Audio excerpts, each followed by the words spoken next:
Hello, this is Satsangat Astrology with a Leo new moon report. We're talking astrology here, and the lion is coming to our life. The new moon in Leo is boosting our energy, and I will explain everything about it. So here is a new moon in steroids because this new moon is out of bounds. So I will explain what this means and all the details about the new moon. So a new moon or any planet out of bounds, it means that it's out of the bounds of the sun, which is 23 degrees 26 minutes, either north or south of the ecliptic or the Earth's orbital plane, right? Which is in fact the ecliptic, or it is the orbit of the Earth around the sun.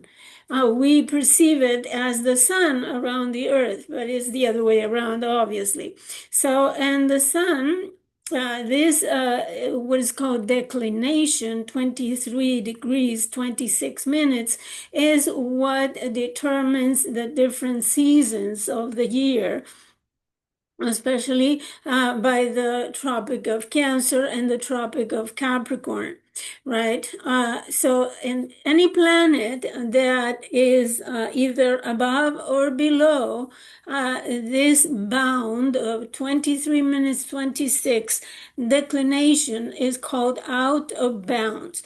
And in particular, the out of bound moon, in this segment of the month, she will be out of bounds from July 20th to July 24.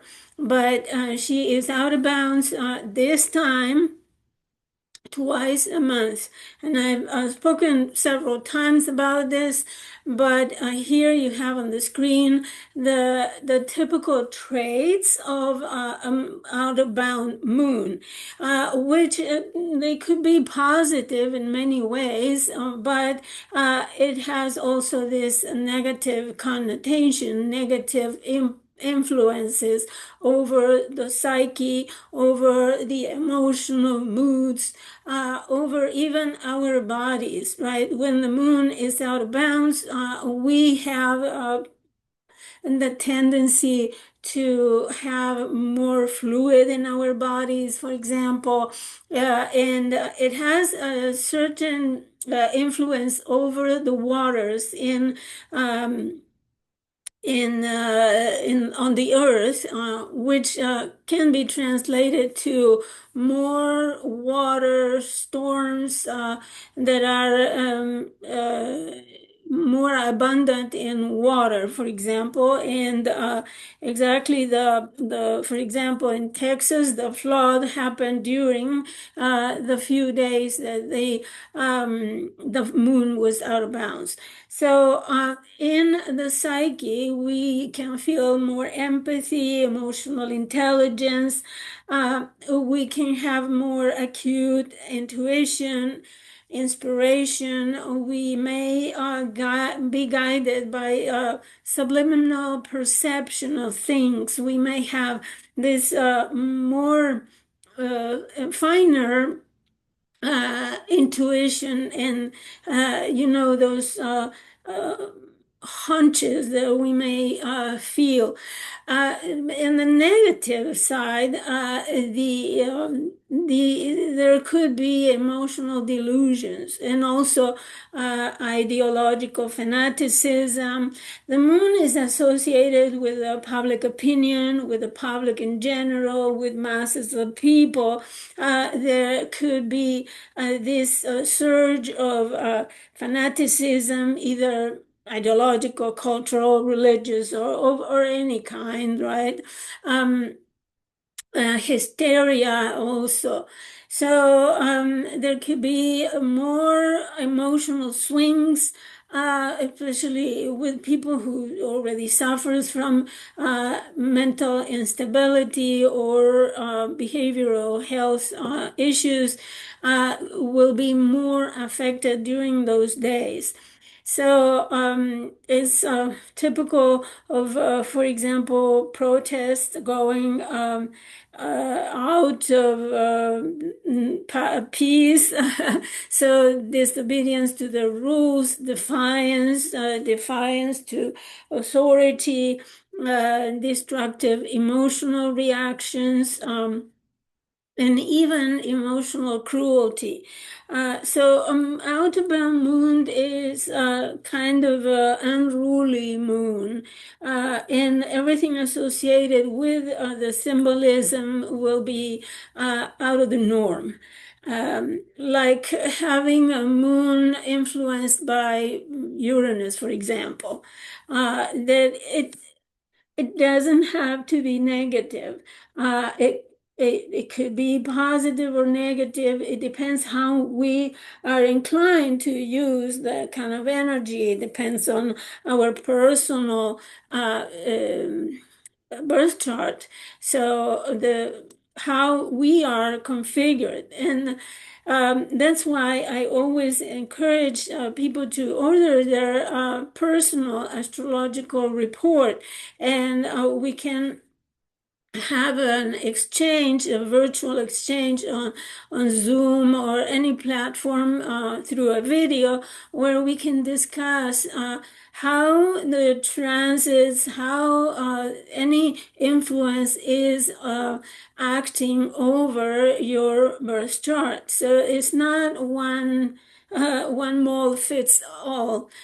So the transit could affect you or could not affect you. It all depends on how you are constituted. So what are your conditionings? What are your inclinations? For example, if it is about the moon, the new moon, for example, we need to consider where is your sun, how is aspected, and where is your moon, what is the dignity, and so many considerations that we study in astrology in order to interpret what is going on natally and how the influences could affect you by transit. So I encourage you to, as I said, to order your personal reading.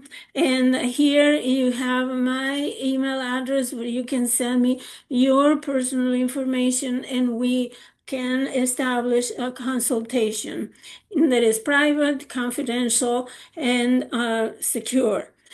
So here we have the Leo new moon chart that happens July 24th. And I purposely erased all aspects that are not the main ones, the most important ones, because I'm going to focus on these. So you see a chart that is sun and moon at 2 degrees of Leo, 8 minutes, opposite Pluto at 2 degrees, 36 minutes of Aquarius. So this is a very dramatic, I would say traumatic opposition. Because Pluto is an influence to reckon with.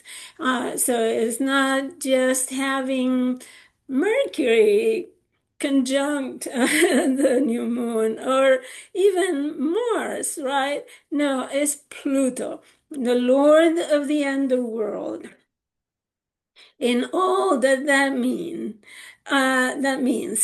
the Lord of death, the Lord of plutonic explosions, like when there is volcano eruption. So that is Pluto. It's lethal, but at the same time, if you think about this magma that comes out later on, it brings nutrients. It brings ashes. It brings new substances that will fertilize the soil later on, right? It's like building a new. It also is associated um, with transmutation of matter, like composting, for example. So for example, the biological matter becomes rotten and then brings nutrients to a new life. So, for example, the excrements of animals can fertilize the earth. Everything that is live will rot and then give food for the new crops, for example. Pluto is this force that kills in order to give new life. It's also the influence that help us get rid of toxins and everything that will become toxic for us and that is no longer useful, right? It is associated with the evacuation of anything that we don't need anymore. For example, excrement and all kinds of toxins in the body. It is associated with the organs in the body that eliminate. So it is the power of elimination, the power of purification in that process. So it is also, as I said at the beginning, the Lord of the underworld. And what that means is that it is digging really, really deep in our psyche in order to bring out things is associated with psychiatry, psychology, for example. It helps us to get rid of that psychological baggage that we carry, right? So any Pluto transit for us on our chart that is actually effective, then meaning by effective, I said if it is conjuncting, opposing, squaring any points or planets, almost by exact aspect or kind of a 2-degree orb or something like that. And any transit help us to get rid of psychological issues by bringing them out and making us aware of what is going on under the surface. So the Pluto transits, as you might have seen, until now, going through Scorpio or Sagittarius or Capricorn, depending on your age, is purifying you, making things, helping you eliminate things, as I said, that are toxic, and it has this power of purification. So it is not an easy process. It lasts 2 or 3 years often, passing because it moves so slow. It's like a grinding power that is forcing us even with fear, with obsession, with these very strong feelings that overwhelm us. I mean, I have gone through recently, a few years ago, Pluto over my moon, over Saturn.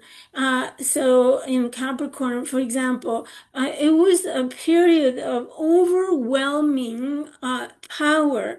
It was like having a fear that shakes you. So it's not an easy transit. So having the new moon opposite Pluto, it's very, as I said, it's like being hit by a tank. Uh, so fortunately, I would say in one way, this configuration, this opposition is kind of diffused by these sextiles, one sextile, two sextiles, three sextiles, and two trines. So, and why do I say it's fortunate? Well, this is a configuration called the cradle. And it helps diffuse the energy by the side, meaning that using these planets, for example, Saturn, Neptune in conjunction, and Uranus, we can use them in order to resolve this opposition, in order to work that opposition. It doesn't mean that the opposition force or influence will be eluded, evaded.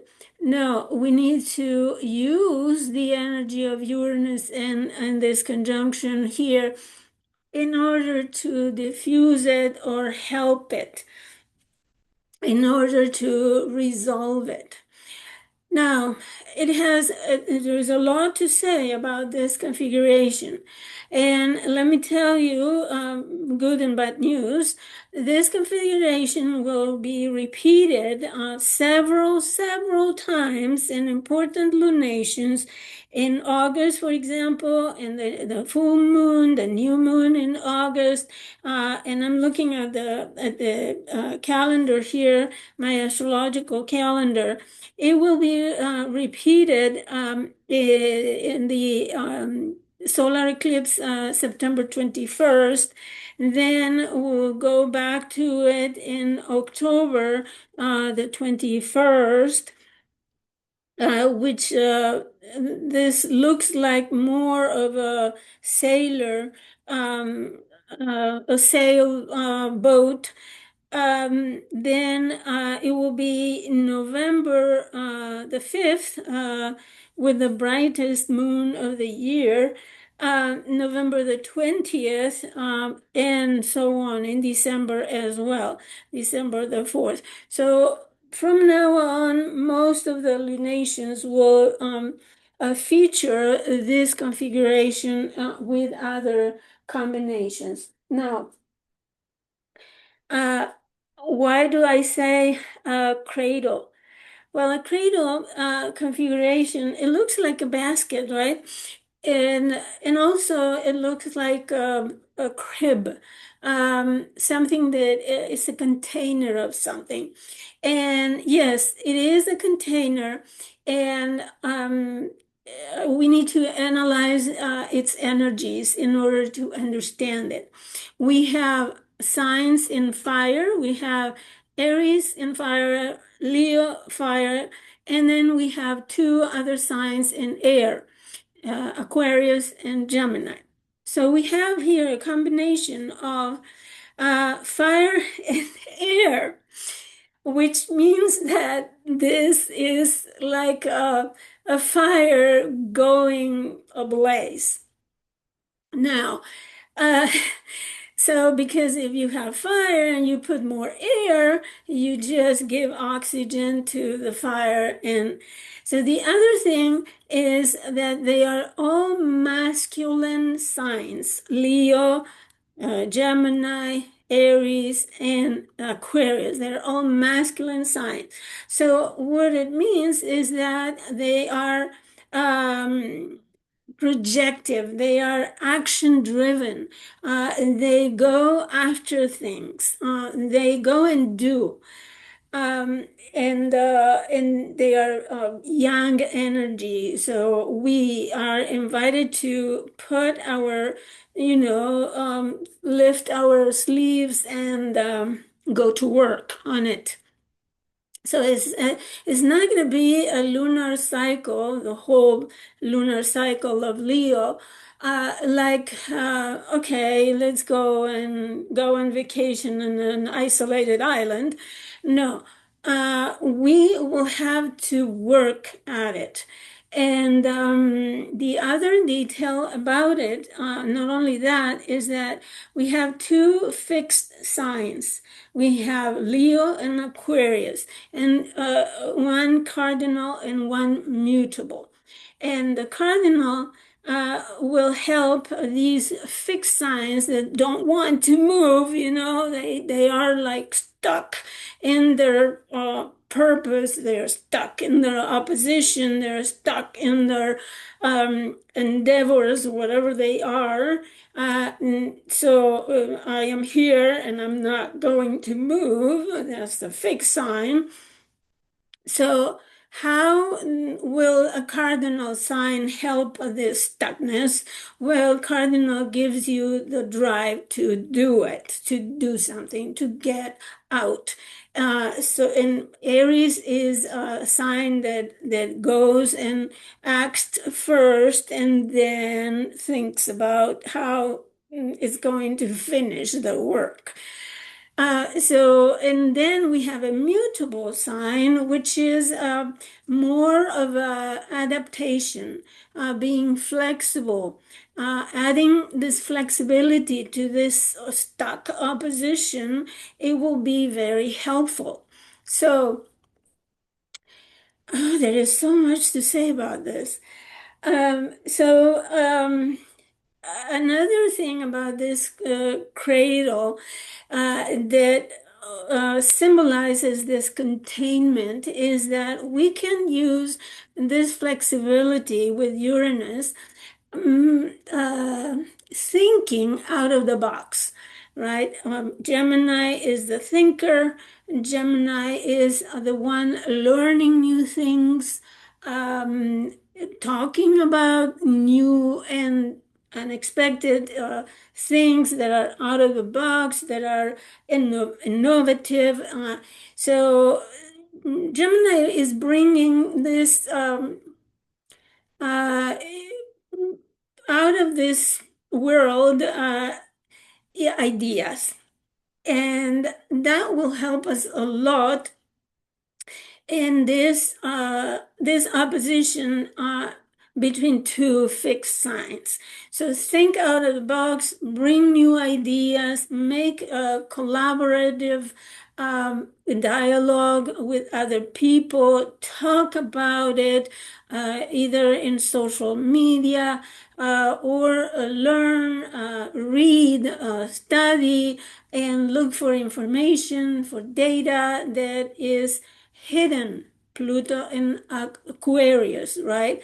Pluto is bringing out things that are under the waves, right? We can think internet, for example, things that have escaped our awareness in the mass communication, for example.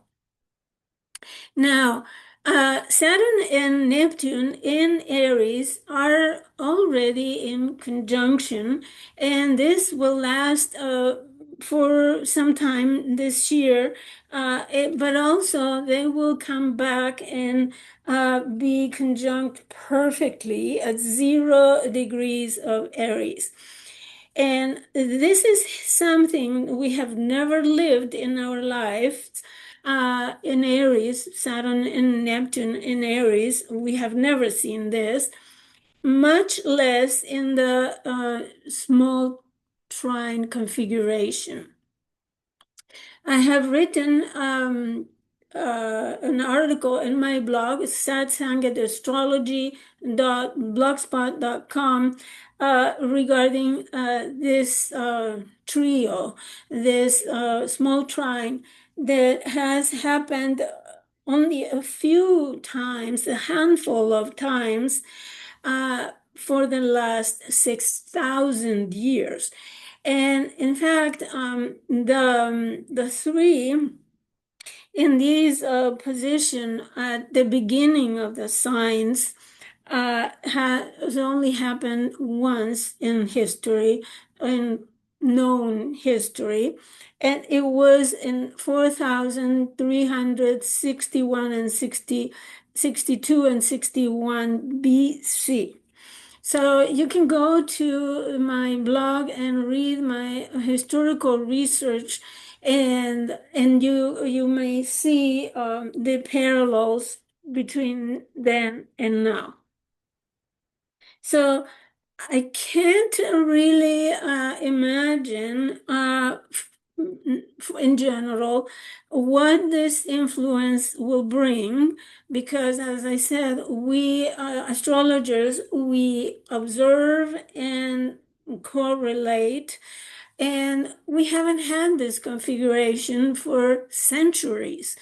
So now we need to observe what is going on, not only in our lives, but also in the world, and correlate. And so I encourage you to write a diary and see how the things that you see happening can correlate with the symbolisms of these planets.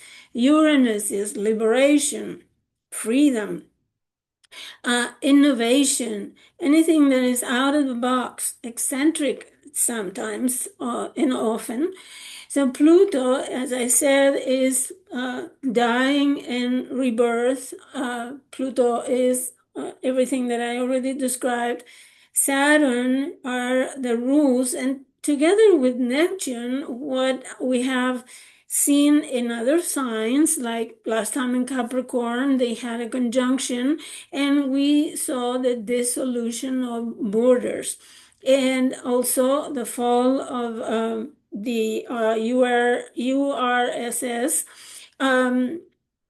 So the fall of the Berlin Wall, and so Saturn and Neptune is associated basically at the base level with the dissolution of borders.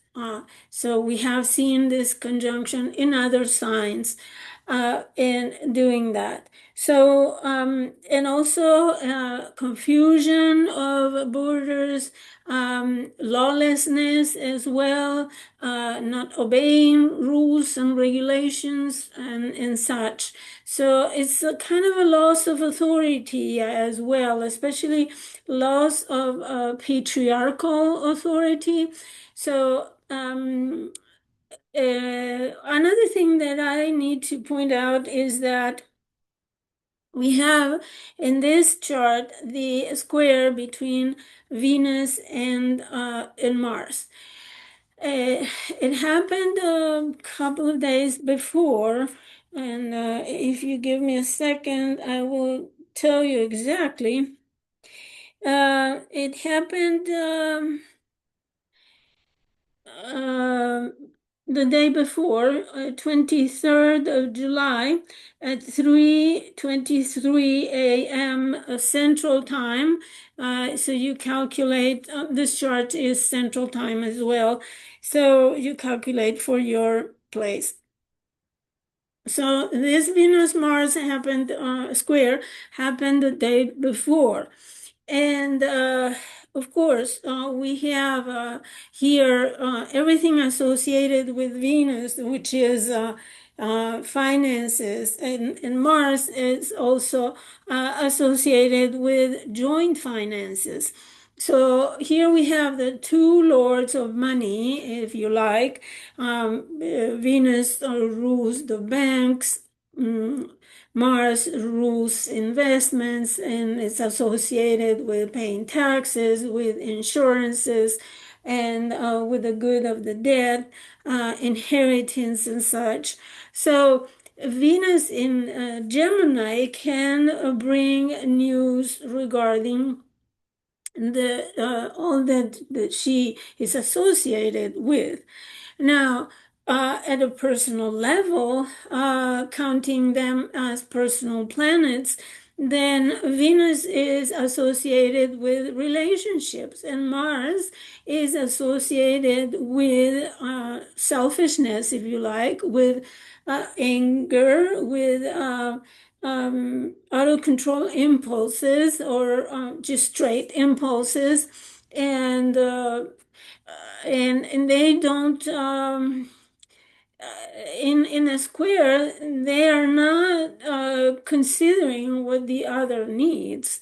Venus, she is a lady, right? She is someone who is receptive, who looks for harmony, for peace, for beauty things, beautiful things, and relaxation, soothing, and she likes natural and just simple pleasures of life. And Mars wants everything now.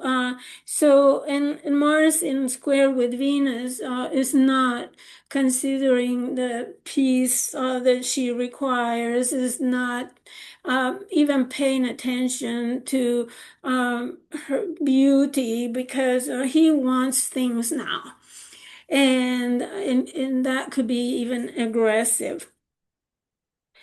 So, having described that, this Mars and Venus both are ruled by a retrograde Mercury in Leo. So, here in the United States, we are hearing everybody talking about the Epstein files and all that jazz. And this chart is so representative of this new moon, is so representative of everything that has to do with the jet set, with celebrities, with people in places of authority, or places, the prominent places. So this new moon is actually is about people who are in the public stage all the time. So this new moon, something starts for people, especially people who have a lot of energy in Leo, like the sun or the moon or the ascendant or midheaven, and or even stelliums in Leo, right? So people who has energy in Leo will be more affected. And having this combination of Venus, Mars ruled by the retrograde Mercury, this Mercury retrograde is thinking, talking, getting data, getting information out from the past about where Leo matters, people who are on stage, people who are celebrities, very well-renowned people. So Mercury is thinking and getting information about those themes. And if you think about the Jeffrey Epstein issue, I would say, so it is a lot about having Venus, Mars in square, because they're talking about, this issue is talking about abuse of young women. And this is the square between Venus and Mars perfectly illustrates this subject, because Mars is aggression, even rape of young people, young women. So this Mercury, it is this chart in general is very illustrative of this issue that is now in the news. Mercury, right? And Mercury is making sure that it is front page, Leo, front page everywhere. Now, this new moon opposite Pluto, it is having a moon cycle, and it's going to be the whole cycle, you will see, because I'm going to show you the first quarter. I'm going to show you the full moon in Aquarius chart, and you will see how the whole cycle, the whole month will carry this subject. Now, Pluto in Aquarius also represents the masses, the collective in general, how they are becoming empowered by this transit, and opposing the Sun, for example, in Leo, which is very illustrative of an authority. And having both the moon and the sun makes a unit, right? The emotional, conscious, and the unconscious of that authority figure. So we see this opposition, that having the masses opposing, the power of the masses opposing the authority, the bright Leonian authority. And what happens is that there could be digging out through the waves, right, of information, Aquarius.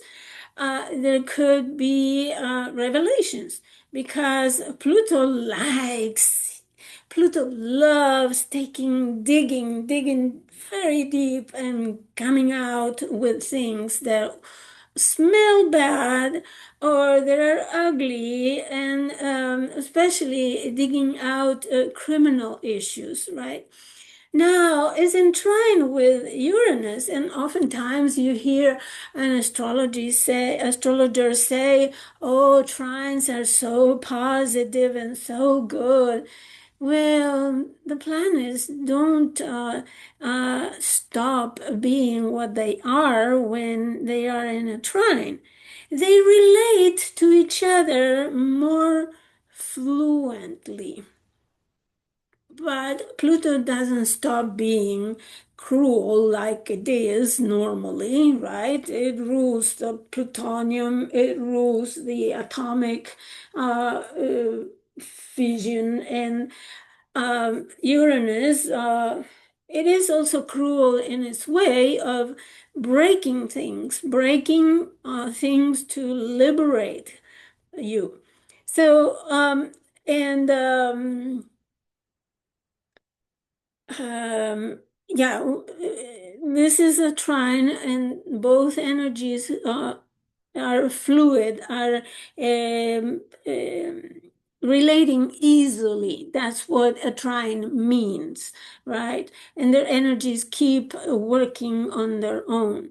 Now, if you remember, the cycle of this trine started Pluto conjunct Uranus in Virgo in the 60s.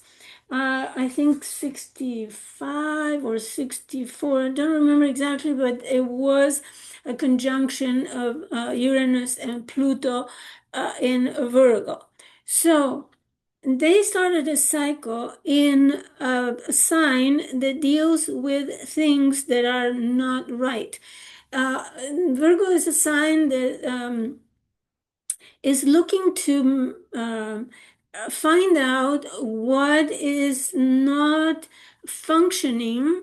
And that's why Virgo looks at things, and the first thing they find is what is not correct, right? If there are things that are not in order, Virgo will see how to put them in order, right? If there is books, for example, uh, everywhere in a room, a Virgo will come and put them in order by color, by size, right? Because Virgo is a sign that is the main virtue of Virgo is fixing problems. And the way that it does is by purifying, cleaning, right? Virgo is the cleaner by excellence. It is the sign where it looks for things that are not right and put them right, make them right. And it's a genius in the sense that the sixth house of Virgo is Aquarius. So here you have a mind that has a broad perspective, Aquarius, right? A collective perspective, in order to put an order on the daily activities. So, and that's why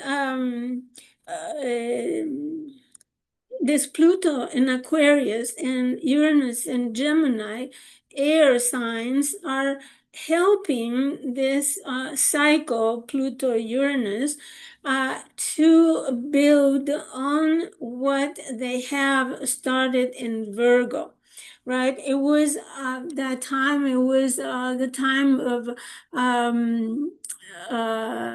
working class issues, the 60s, if you remember, um, uh, making, for example, society more equanimous.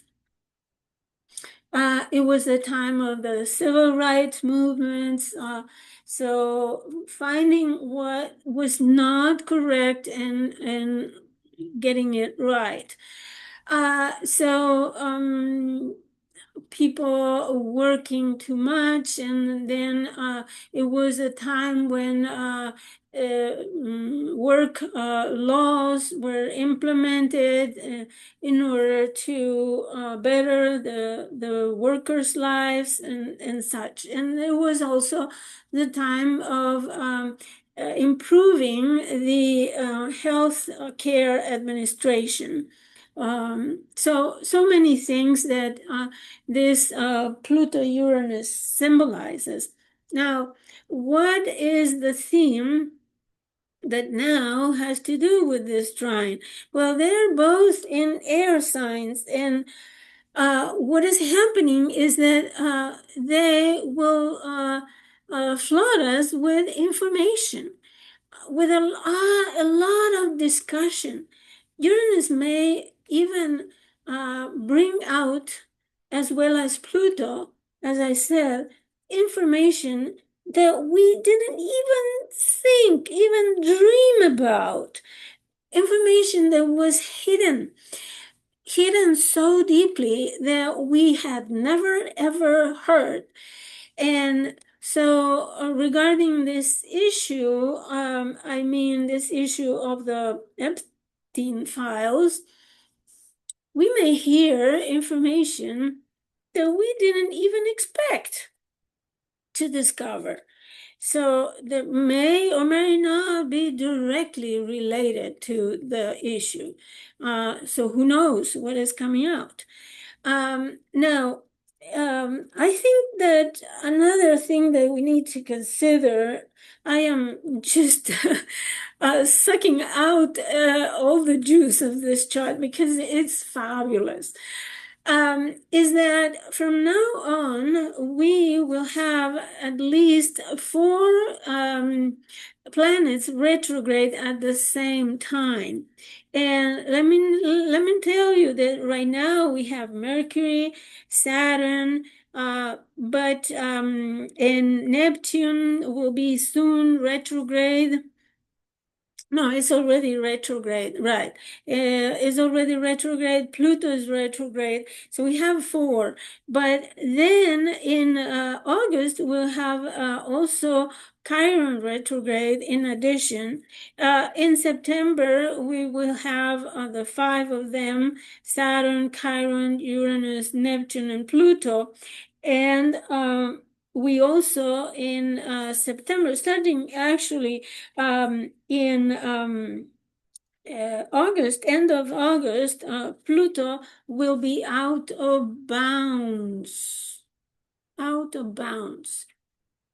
So attention to that. I will speak about it in August, but just have it in mind because this is associated with really freedom revolutions and such. I will speak more about it then.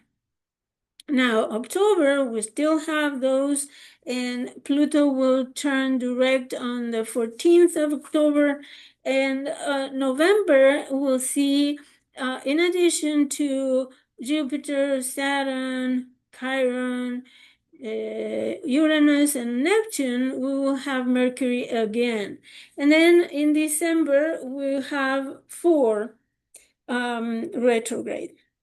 Now, what does that mean? Well, that at the same time that things will develop, we are looking back. We are looking back in the history of the transiting planet, reconsidering, looking at how to make it better. And also, as I said, discovering things that we didn't know or that we were not aware before. So from now until the end of the year, we will have this process of revision, of looking back and going back in time to the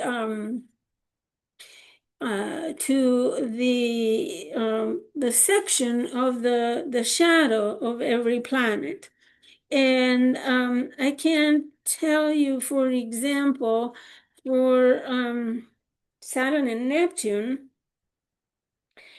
they are Saturn is retrograde from the 12th of July, from 1 degree 56 minutes to 25 degrees 09 of Pisces. And there is another thing that is very important to add to this analysis, and is that Saturn will be at 25 degrees 40 minutes, and it will be stationary at 25 degrees for 54 days at the end of the year. That will be 27 of November. It's about 54 days in total. And what importance does the 25 degrees Pisces have? Well, I will tell you that that's when, that's where the full moon eclipse or lunar eclipse happened September 17, 2024. This eclipse has a life of about 4 years because it lasted 4 years, 4 hours, sorry. So this eclipse will still be alive for 3 more years. So when these planets like Mars and Saturn are conjunct an eclipse, or the degree of the eclipse, even after that eclipse happens, something big happens. So I think that by the end of the year, between November and December, something really important will happen, and it will be related to whatever happened September 14, 2024. I just invite you to revisit the news, the headlines for that date, and even a couple of days before, a few days after. Look at the headlines and then go back to what will happen at the end of the year, when Saturn will be at 25 degrees 40 minutes of Pisces. That was lunar eclipse, meaning the sun was in Virgo, the moon was in Pisces. Now, at the same time, I'm getting tired of already. At the same time, this Mars, I wrote a note. This Mars, for example, the conjunction with Mars in the South Node, it happened on the 20th, Sunday, 20th of July, 19 degrees, 39 minutes.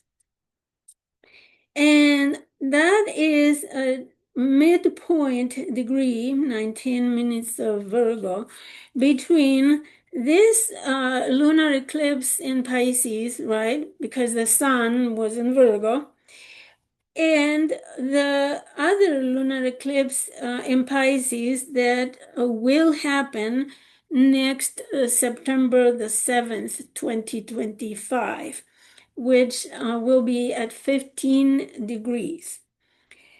So the midpoint between those 2 degrees. And I'll say again, the sun was in Virgo for those 2 degrees, will be in September as well. Now, Mars at this last decan of Virgo, it is transiting over the degrees of several eclipses. As I said, one of them was the lunar eclipse in Virgo that happened March 14, 2025 at 23 degrees 56 minutes. And the next one will be 25, as I said, degrees of Virgo. And the last one is another eclipse that will happen September 21st, 2025 at 29 degrees of Virgo. And that is, in fact, the only solar eclipse in the axis of Virgo Pisces is the only one. All the other eclipses in Virgo Pisces were lunar. So 29 degrees. And you will see at that time when Mars joins that eclipse degree at the end of the Virgo transit, it will be opposite Saturn and Neptune and forming the kite. Okay, so I think I have told you everything that could be useful for this chart. So now I'm going to show you exactly what I mean by this Mars transit. This Mars now on the waxing square, August the 1st, will be building to that opposition and forming this kite. This August is a very, very unstable month because there will be upheavals of any kind, especially having Mars opposite Saturn and Neptune. This could be an aggravation of conflicts of any kind. So this is the square, right? And the moon will be in Scorpio, ruled by this Mars opposing this. So the first quarter square is going to be something to talk about. And of course, the perfection of the kite, as you can see it here, is the Aquarius full moon, August the 9th. And if you like more information regarding how or what we can expect of a kite, go read an article that is called The Kite in Lynn Coiner, astrologer website. She's done decades of documentation and research on the kite configuration. So you will see what she says, but mainly it's upheavals, catastrophes, and horrible things happening. So I don't know what can happen, but with Mars opposite Saturn, it's always ugly. It's unfortunate, but that's the way it goes. So, and this is the full moon in Aquarius, 16 degrees 59, almost 17. So just a heads up that the whole Leo lunar cycle will be dramatic, to say the least.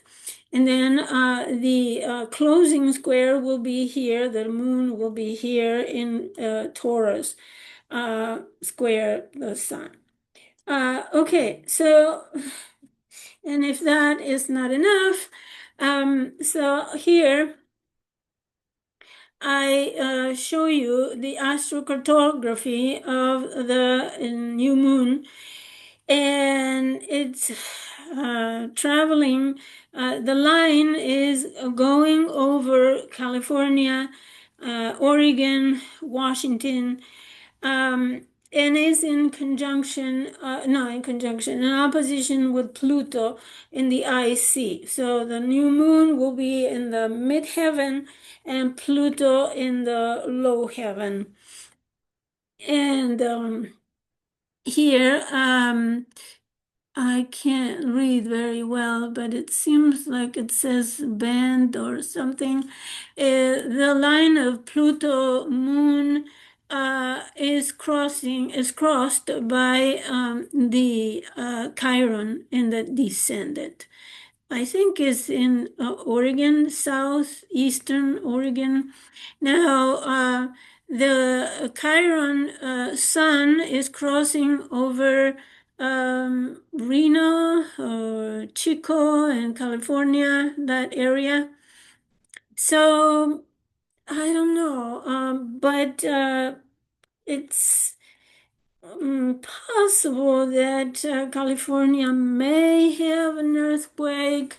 I'm not predicting, but I mean, Pluto, as I said, in the IC, the IC in California represents the land. So I don't know, volcano eruption, tsunami, I'm not sure. Something of a powerful transformation is happening in California. And in fact, I'm gonna do a separate video regarding this new moon over the Sibley chart, which is the US chart, and also I'm gonna touch on the California chart, how this new moon is transiting the chart of California. So if you find this information useful, please subscribe to the channel, support me and my work, order your reading, and visit me again. I hope this information was useful. If you'd like to know about how this will affect your chart, don't hesitate to order your personal confidential consultation with me. So thank you for watching, and I'll see you next time for the full moon probably.